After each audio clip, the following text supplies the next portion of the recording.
Assalom kichik do'st. Siz endi Z harfining har xil shakli, so'zlardagi o'rni va boshqa harflar bilan qanday qo'shilganligini yaxshi bilib oling. Yolg'iz Z, ulanma Z,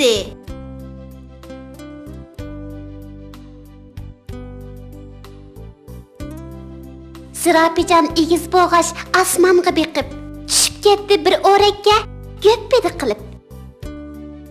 Ana qara bayavanda tüge izi, tügideki sahip Cemal Uyghur kızı.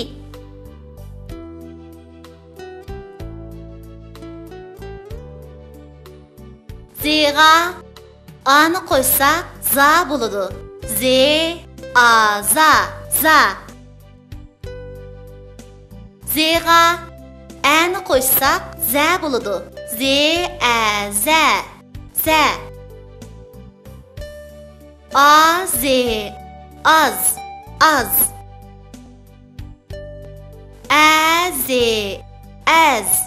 Az.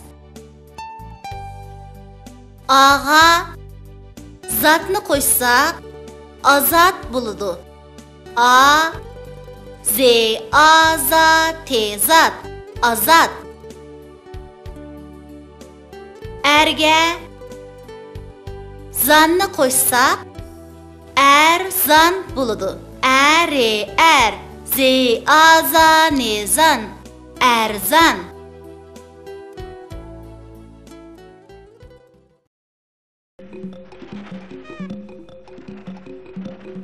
İki dost.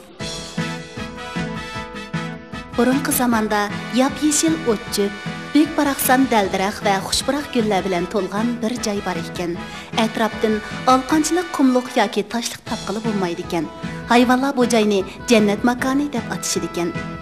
Zirapijon bilan Yilpizaxun ashu sehi tabiatning qo'ynida g'amsiz, xo'shal-xuram yashab kelayotgan yaqin do'stlar ekan. Bir kuni ular odati bo'yicha dala saylisiga chiqibdi. Ular o'zlarining uyi, bolalari va ularning kelgusi to'g'risida paranglashib ketib etib, hech qachon uchratmagan bir qo'rqinchli manzilga duch kelibdi. Ular qarg'udek bo'lsa, atrofdagi dal-daraxtlar kesilgan, o't-cho'plar chaylangan ekan. Buni zodi kim qilgandi? Debdi Zirapijon ochiqini zo'rg'i besib. Bu heliqi odam deb atiladigan maxluqlarning qilgan ishi bo'lsa kerak. Qarg'ana bu izlarga shularni kerak qiladi. Debdi Yilpizaxun yiroqqa so'zilgan odam izlarini ko'rsatib. Biz mushi iz bo'ylab mengib boqaylik. Balkim odamlarning shuncha ko'p daraxtni zodi nimaga ishiltirganligini bilib olamiz. Debdi Zirapijon. Ular odamlarning izini bo'ylab yurib ketibdi. Yo'lda ularga uzilib ketgan bir zanjir uchrabdi. Bu zanjirni cho'qim daraxt kesganlar tushirib qo'ygan gap. Debdi Yilpizaxun tishlarini g'o'chirildi. Ular mengib berib cho'ng bir zavodning oldiga kelib qoldi. Heliqi iz udul mush zavodga kirib ketgan ekan. Yilpizaxun o'zini tuta olmay Zirapijonga: "Do'stim, meni mush yerda saqlab turg'in. Men zavodga kirib, haqiqiy ahvolni o'qib boqay. Hayal qilmay chiqaman. Tasodifiy chiqamay qolsam, udul berib o'rmon podshohiga xabar qilaman.